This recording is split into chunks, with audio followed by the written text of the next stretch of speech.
right. There you go. Great. All right. You want to talk Nakato at 62 points or Dan Hollins at 87 points? Welcome to the Rugby Rant podcast show, your premier North American rugby podcast. Growing rugby, one fan at a time.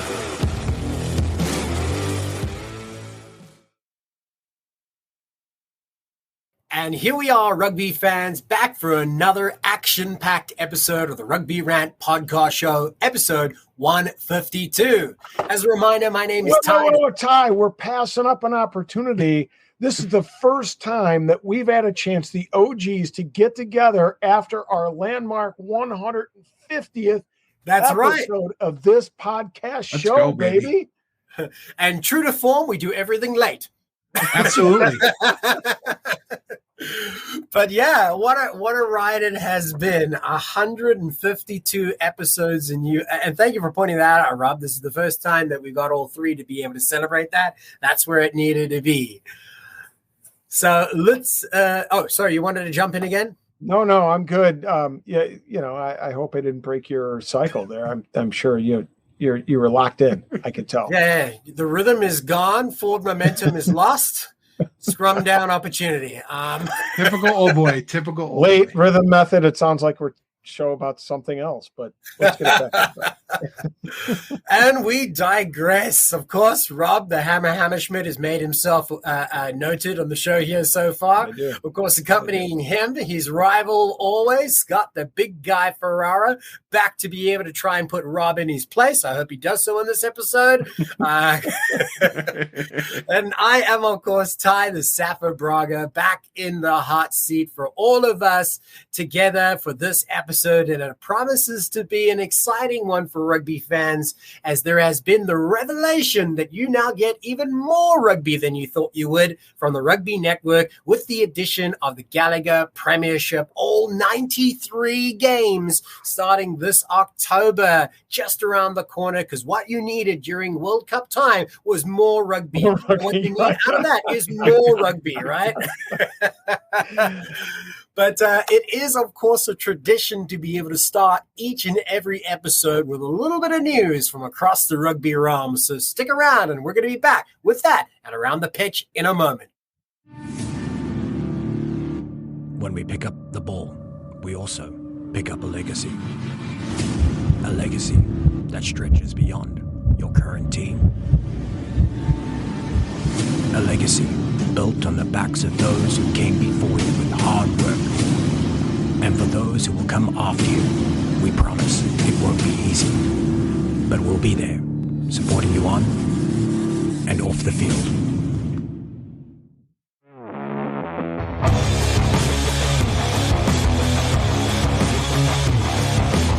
All right, gentlemen, what have we got for fans to pay attention to? I'm going to hand it over to you, Rob. Let the old guy put on his cheaters here real quick. All right. I want to celebrate a real interesting opportunity that only comes around every 4 years in the same time frame as the World Cup, and it's always played in the host nation of the World Cup. The Atlantic Coast All-Stars are representing the United States and playing in Bordeaux, France right now in the World University Invitational Tournament. Again, this is every 4 years in the Rugby World Cup host country. 12 teams from New Zealand, South Africa, Australia, France, and Canada, and the United States get together to compete for supremacy. This is actually live streamed on YouTube. I put it out there on the MLR Fan Zone. Check it out. There are some MLR draftees: Rick Rose, Lapanisi, Matteo Pagnon, Antisef, Villani, Keenan Coyle, and Clayton Means, who's going to the Chicago Hounds, all playing for the Atlantic Coast All-Stars. They played, 5 games. They lost to New Zealand 15-3. They lost to they beat Sydney. They beat 15-13. They beat British Columbia 23-8.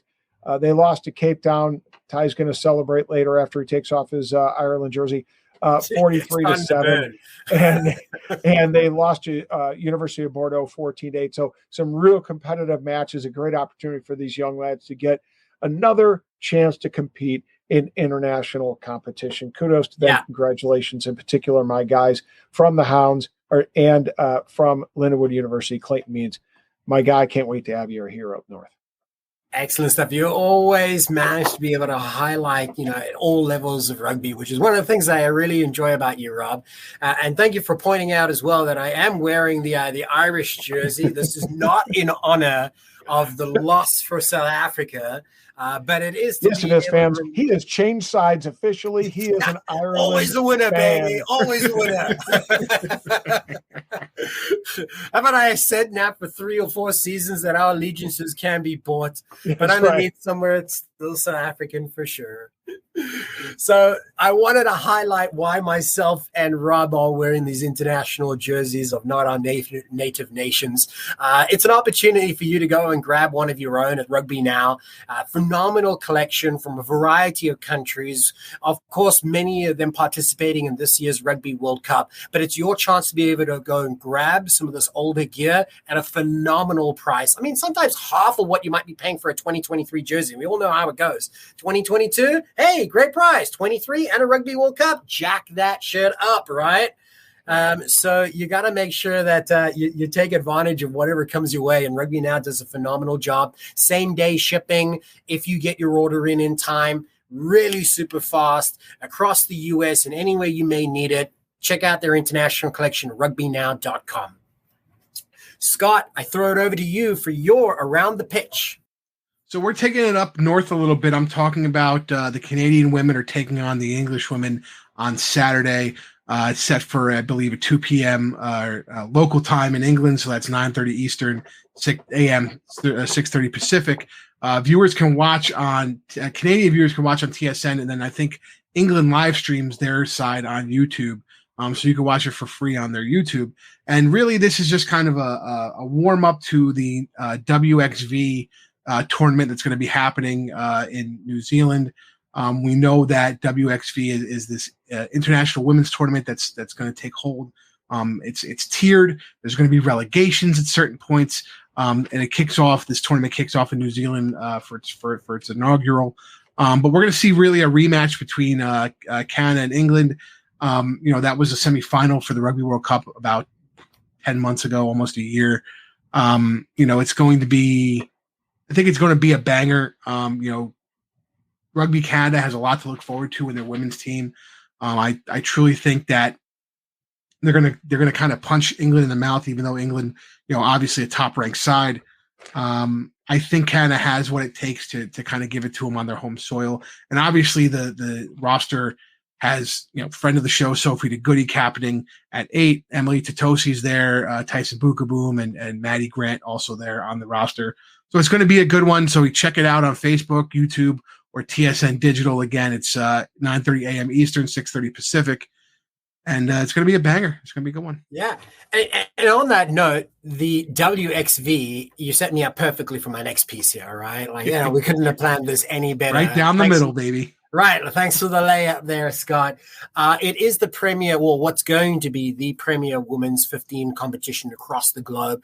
It does include all the usual characters at the top level, but it's also got a second and third tier. Why I wanted to revisit this theme is that there are 2 American-based referees being chosen. One, the familiar name Kat Roch. The other is Amelia Luciano. So what does this mean? Not only is the United States being represented in this competition for all the players, but we're starting to see that the referee pathway bearing fruits at the highest levels. And this is going to be a consistent competition. And as they get that experience, they come back here and impart that onto others. So it's great to be able to see American contingent being represented on field in all different ways. So again, shout out to the successfully chosen referees of Amelia Luciano and Kat Roch.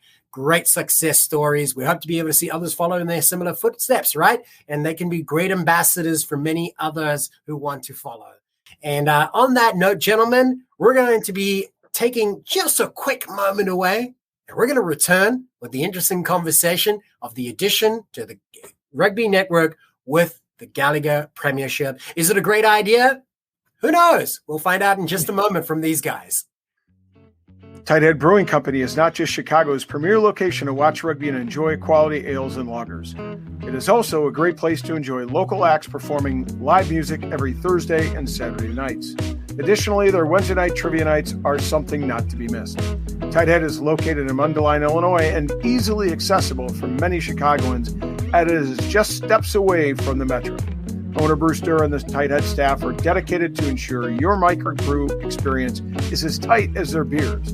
Bruce's love for rugby extends beyond the origin of his brewery's name.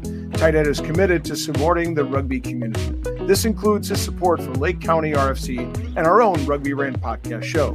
Tighthead's tap room is like the familiar rugby clubhouse in which friends and teammates can meet, socialize, and enjoy the wide variety of brews on tap.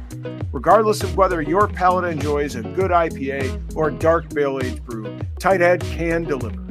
Hey, Chicago, when you want rugby, Tighthead Brewing Company will satisfy your thirst. Tighthead, it's worth more than a try.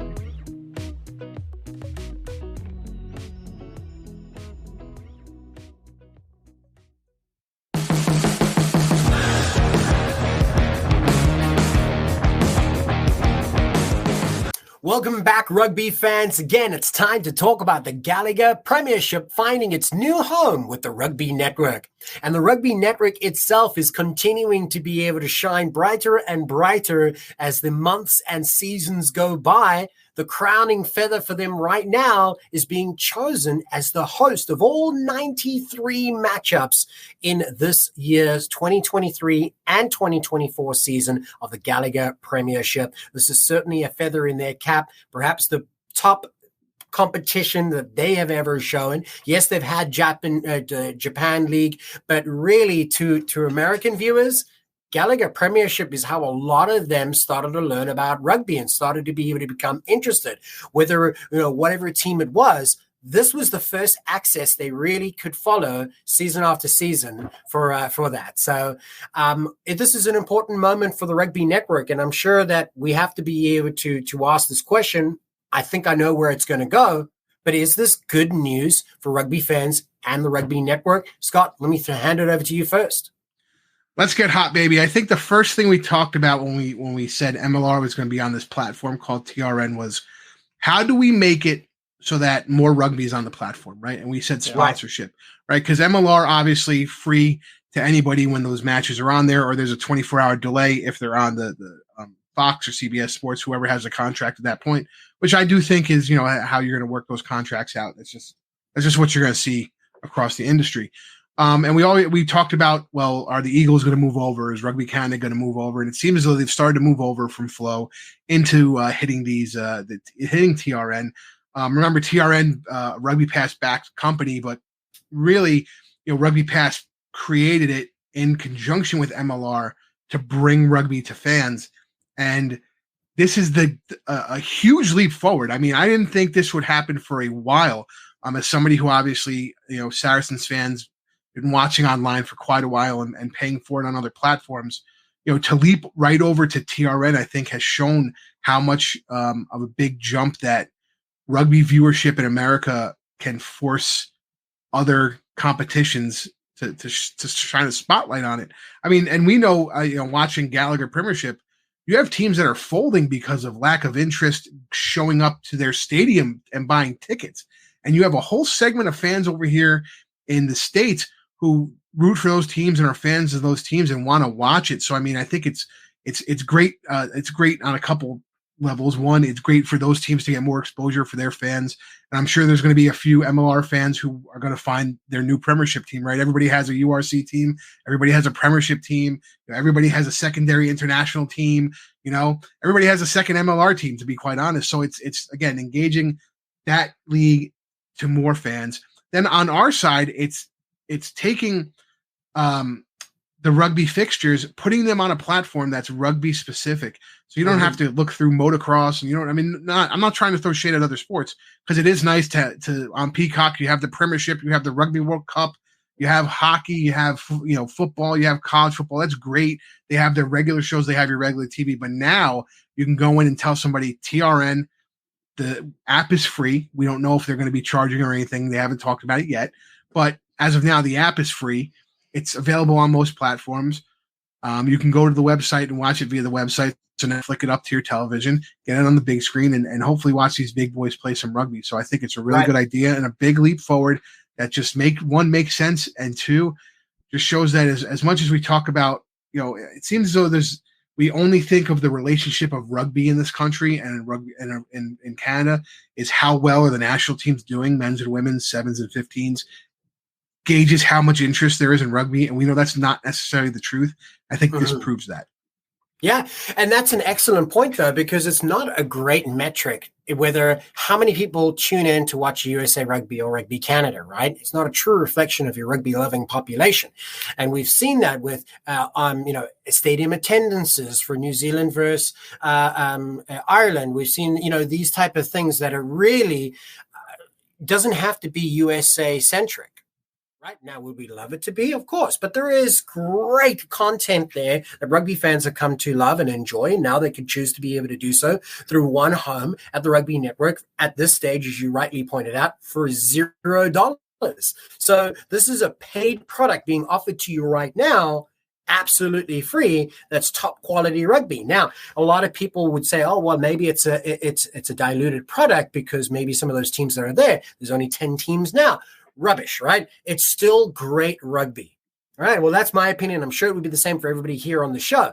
And I don't want to step on the toes of Rob, but one of the great things that is a feather in the cap, again, I speak about for Rugby Network, is that they have now just released that they have over 170,000 subscribers. That is people who are wanting more content, want rugby at home to be able to get that content, and they've grown it, I think, 300% since its birth. So the numbers look good. It shows the appetite is there. And for the Gallagher Premiership, why wouldn't it be a good fit if they could now take their brand to a new market and be a dedicated product and not have to fight for the coverage through other prominent broadcast partners? And Rob, that's my rant. I hand it over to you. Well, thanks. But yeah, I mean, you said it. We know that if you're a rugby fan in the United States, you're going to love this, regardless of whether you're real familiar with the Prem and an OG fan from the United States like Scott, or whether you're somebody that's coming into rugby fairly new because of your familiarity with the league or a team in your city. But this is awesome. This is what we've been waiting for. We want, at some point, a one-stop shop for rugby content, whether it's high school rugby, whether it's top-level Prem rugby or international rugby. This is what we're aching for. And it's coming, 3 years into the platform. You gotta love the signs that shows us about the opportunities that the Rugby Network, something owned by the teams, is engaged in.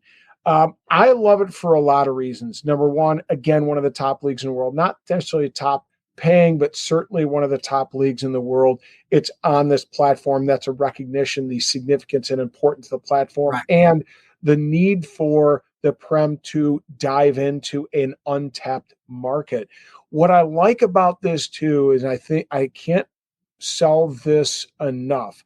I believe there are a lot of folks, expats in large part from the UK, that watch the Prem and don't necessarily tune into the MLR. This bridges that gap for them. Now they have, coming to this platform, they're going to watch their team, whether it's the series or whether it's, Bath or somebody like that. They're going to watch this, and then they're going to start to think, oh, I can also watch the MLR product here in the United States and the country I now reside. So I think there's a residual effect there. I think there's a residual effect that, there's going to be some commercial successes, right?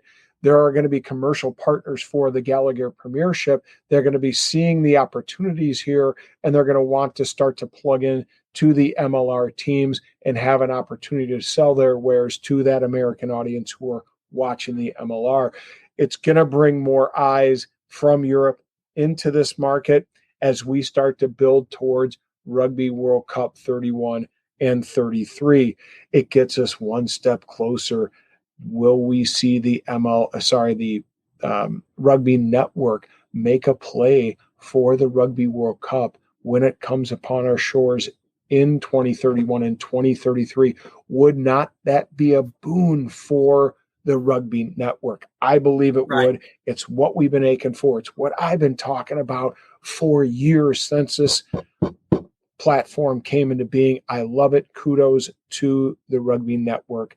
I can't wait for those 93 matches. Well, Rob, let me throw this back at you, because you bring up some really solid points as we look to the future. I mean, where they are now and what they've achieved in 3 years is really impressive. The numbers show really positive results, and if they can continue this trajectory, it's fair to assume that they have to be taken seriously as a broadcast partner for the Rugby World Cups that will be hosted on U.S. soil. Certainly with the run-up that they've got, they have the platform here, but is the platform itself where it needs to be to host the Gallagher Premiership? And when I bring that up, there's been criticism about, I can't get it on this device. I had trouble over here, and some of it can be linked to broadcast rights with Canada, and it has to be, Rugby Canada. It has to be shown on TSN. USA Rugby has to be shown on Flow for now. So circling around that, is the Rugby Network really the right home for it? Well, I think it is. Does it have some issues to sort out? Yes, and in short order. I don't want to say that they only have one chance to get this right, but they can certainly set a tone by getting it right from the first step. One of the problems off the cuff is going to be the fact that this is not going to operate in Canada. So our Canadian friends are not going to have the opportunity to use it to watch some of those matches. And I feel bad for them, because I know there's a lot of Canadian fans that would love to see the Prem on the Rugby Network. One of the things there are several things that concern me as a consumer. The first of all, I have different platforms in my home, and it works great on my iPad. It works fairly well on my Roku device, although it logs me out just about every other time, and I have to re-log in. Complete pain in the rear end. It does not have a platform on the Fire Stick, and from what folks who tell me who use Apple TV, it doesn't have a platform there. They need to work that out. The key here is about accessibility. Right. If you're going to launch this opportunity, you've got to make it accessible for all fans. They can't be blocked out or locked out in the U.S. market simply because they don't have a particular platform. So I'd like to see them get that ironed out. I want to add one piece that I forgot to mention. Let's be cautiously optimistic. Simon Massey Taylor said the U.S. has a huge following with more than 30 million fans of the sport. Pull back on those reins. Wow, 30 million fans of the sport. I think that's a little optimistic. If we can see a growth of maybe double the subscribers, we go somewhere north of 325 to 350. And I'm happy that you brought that up, because it was something I was going to come back to you with that very same question. So you're saying that 170 now, you should see them somewhere in the ballpark of 340, 350. I mean, is that by the end of next season, this time next year, you would want to see that? Yeah, I think I would like to see it. I think that's a reasonable metric, given that you're, going to be the platform host to one of the biggest rugby leagues in the world. Maybe not necessarily the premier or the best, but it's certainly up there with them and amongst them. And so double. If we reached 500,000, that would get my cockles. For sure. It would be a serious play. And to put this in context, when the 2019 final that held the record on CBS Sports, the final for the MLR gathered about 500 views. Now, viewing minutes is different, but 500 people had at least seen it for 3 minutes. And that was 500,000 or 500? 500,000. Okay, yeah. So that was the record. So it is a measurement of success in some regard. But, the difference is that this is now a completely different place. How is the casual fan going to find it? So it's still going to be catered to a pretty, devout audience. And that's what you guys have tapped on, is that if you're a Gallagher fan, a Premier fan, or whatever version it was before, Guinness or whatever it is, you've been watching these teams. You now have another way to be able to do so. But the key is to make sure that you let everybody know. I imagine there's got to be a marketing drive to let everybody know who doesn't already get their content from the Rugby Network, that now they can go there, because otherwise how are we going to get to 300, 400 or 500,000? So there's got to be this push. There's got to be this drive. But one of the stumbling blocks would be getting there, would be if they now decided now's the time that people are going to pay for this content. People are always afraid of paywalls. There's a paywall behind this content. Rugby fans are used to that. One of the great things about the Rugby Network is that it doesn't have that. Could it in the future? Maybe. Scott, I'm going to throw this one over to you, though. Do you think that this is the time that they start asking for money, and would that be okay for a rugby fan? Yeah, let me take myself off mute. I think the success of TRN on the American side is the fact that there is no paywall and that you are trying to push this out as content that is free, along with other rugby-related content, such as things like, I don't know, the Rugby Rant podcast show. But as Also I mentioned, on the Rugby Network, featured weekly. Exactly. But as I mentioned, that's the real credibility that they need, right, guys? Having us on the show, we're late with our 150th episode. It's a whole anyway. But going back to my around the pitch topic where I talked about Canada playing England, England puts their women's matches on YouTube for free.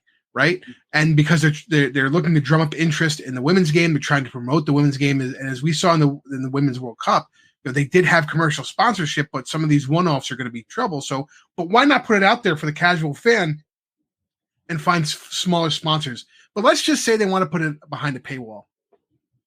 93 games, about 8 months. Let's just say $5.99 a month American, right?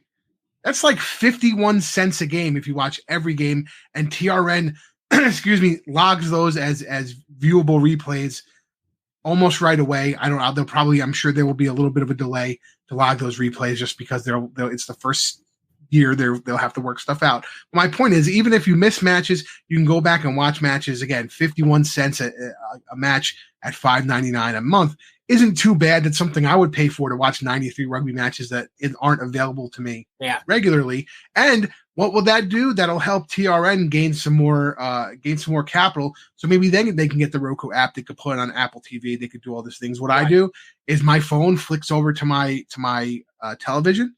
Yeah, smart view on your phone. Yeah, if you've got a exactly. Samsung, that's what I use. And they have apps to do that, to pair it with smart TVs. And also, honestly, you could do it the old school way like I used to. You take your computer. Most computers have HDMI cords, and you just plug it in, and now you have it on the big screen with sound. I mean, as much as we want to say it's a pain in the butt because it's not on Roku and it's not on this and it's not on that, for convenience sake, what's the difference if you're really intent on watching it?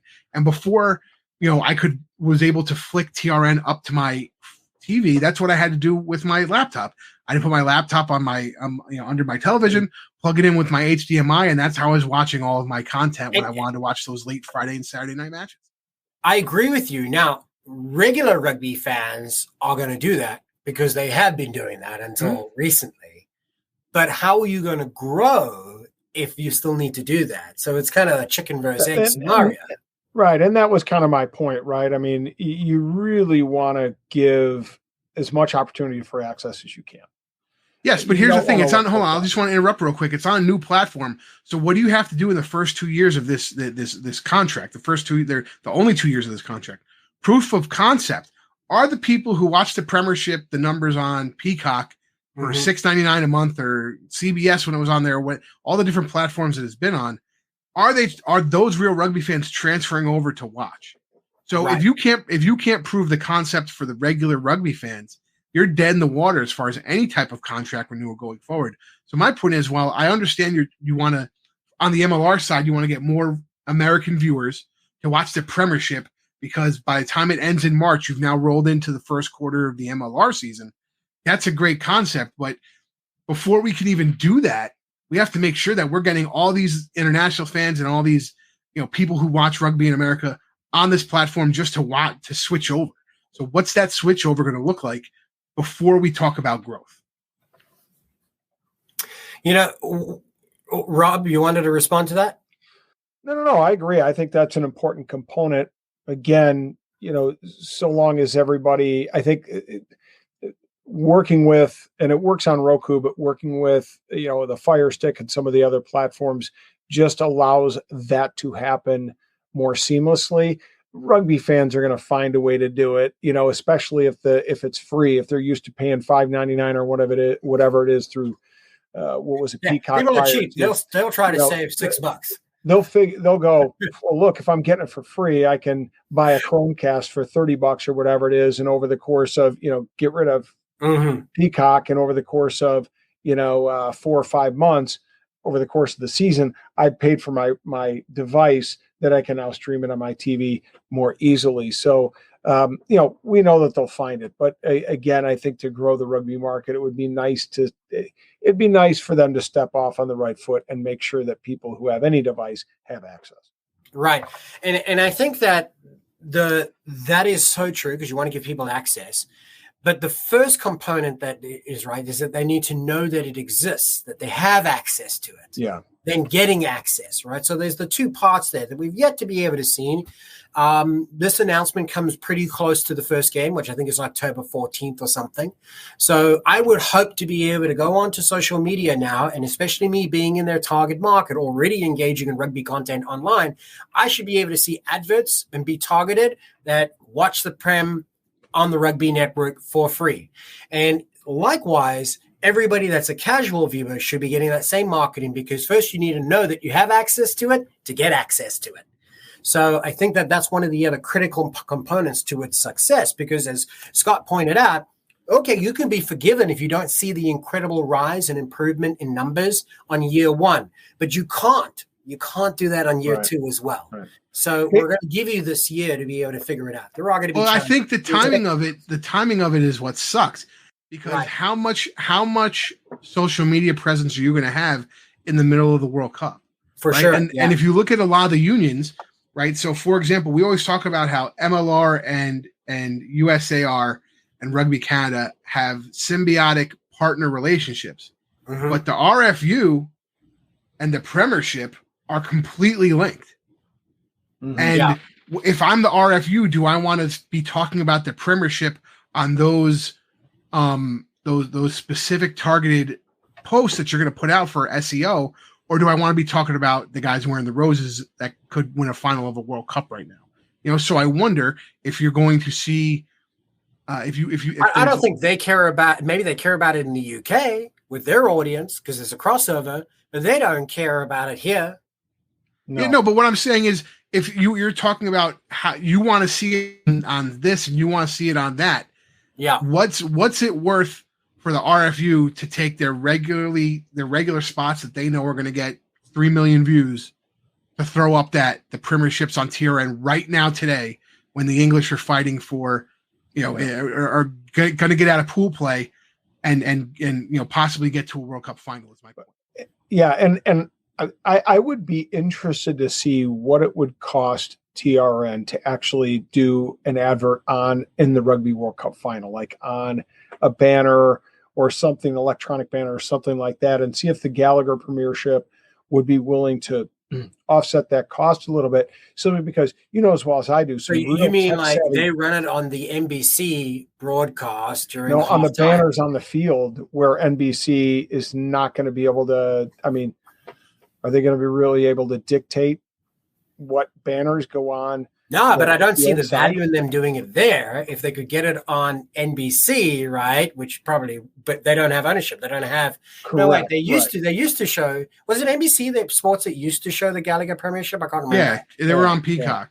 Yeah. So that's my thing. It'd be interesting to see what the numbers would cost. They were on NBC if they're Sports. Willing to, if they're willing to share, and that's why Gallagher. That's why they're doing this, because they want to tap into this market. So you put it out there, and let's face it, there are a lot of people in Europe that are going to watch the Prem that are savvy enough to go, you know what, I could probably get TRN with a VPN, and now you're bringing all these people. That's what I was going to say. That's what I was going to say for my Canadian friends. Yeah. Look at that VPN to get around it. I want as much views coming into that as possible. My question to you guys is, and this is something that I feel is more league driven than it is provider driven on people showing the content.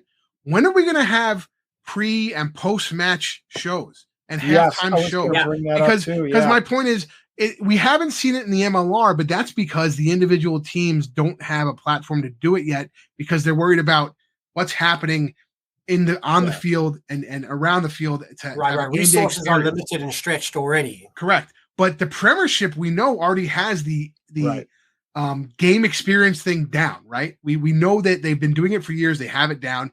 So why aren't they going to get people, old players, get some of the people from these fan clubs involved to do this, to have those fan clubs? Yeah, because there would be enough people to be able to do so, including everybody here. Yeah, absolutely. But my point being, you need to market to American audiences.